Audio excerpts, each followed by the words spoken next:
Akes sha. Assalamualaikum warahmatullahi wabarakatuh.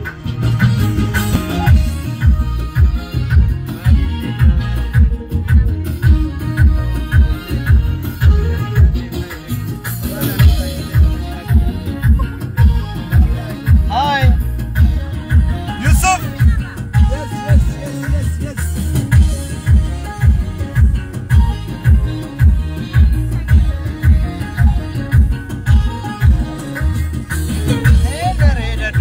Bereda durba sebodin.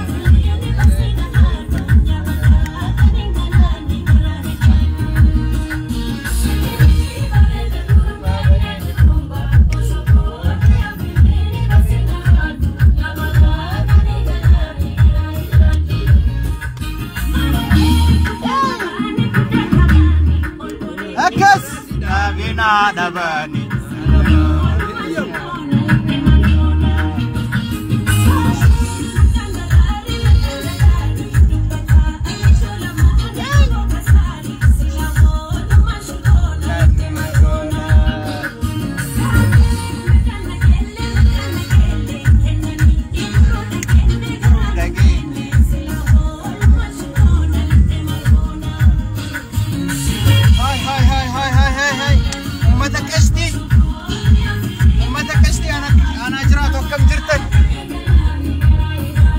Makasih.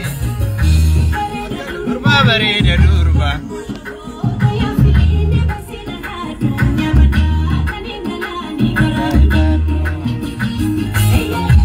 Eyutia, demukia. Eyutia, demukia.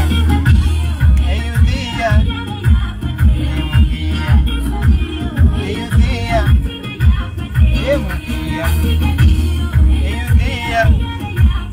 demukia. Yuri.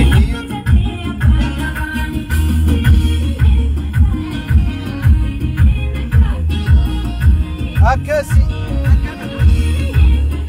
ummata kashti guyyaa gaarii qabaadha. Akkam jirtan? Maal jettame ummata qaalii kanaan? Ummata qaalii, ummata kabajamaa, ummata jaalatamaa. Qeerroo Naayiroobiitti argamu qabaadha.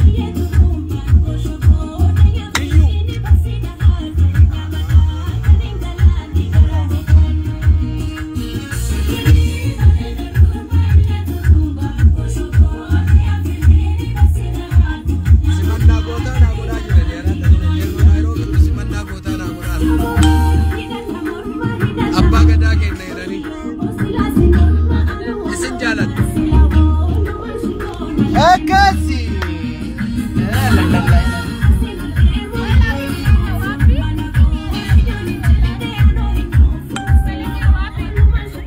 Urudi hivyo lazima uzunguke hapa, madam. Sawa, tuenda basi tuenda.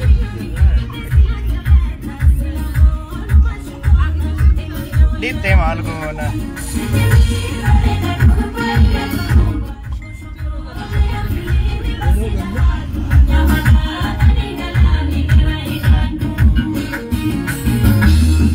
Durba bereda durba.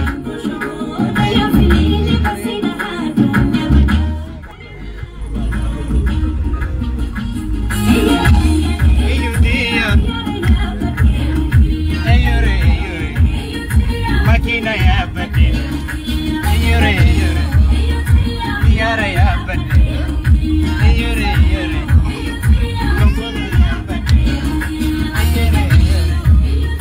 Makina ya bade.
kasti akkam jirtu fayyaa jirtu harka fuunee jirra jirtu baay'een isin jaalladha baay'ee isin jaalladha isin kabaja baay'ee namatti tola guyyaa bareeda akka kana qabaadha sirba baay'ee bareeda baay'ee qalbii namaatu fi akkasuma aadaa irratti xiyyeeffateedha sirbi kun waan lama of keessatti qaba bahee fi akkaataa fuudhinsa tirrii bahee fi tartaarii of keessatti qaba yookaan tartaarii of keessatti qaba sirba baay'ee keessatti yoo gadi qabanii ilaalan aadaa naannichaa ibsuu danda'u akkasumallee bareedaa dur bahee yoo jennu boohicha dubartii yookaan bahee jedhama boohicha dubartii kuni haala ajaa'ibaatiin kan faarfamu dubartiin gaafa manaa baatu akka amma asirratti tuqamuuf yaalame kanatti warra maatii isheetiin akkasitti kan isheen dubbattu jechuudha akkasuma tartaariin immoo hiriyoota isheetiin kan godhamuufidha kanaaf baay'ee isin jaallannaa isin kabajnaa Yusuf yes isin jaalladhaa isin kabaja karaa banne beektaa lafa galatooma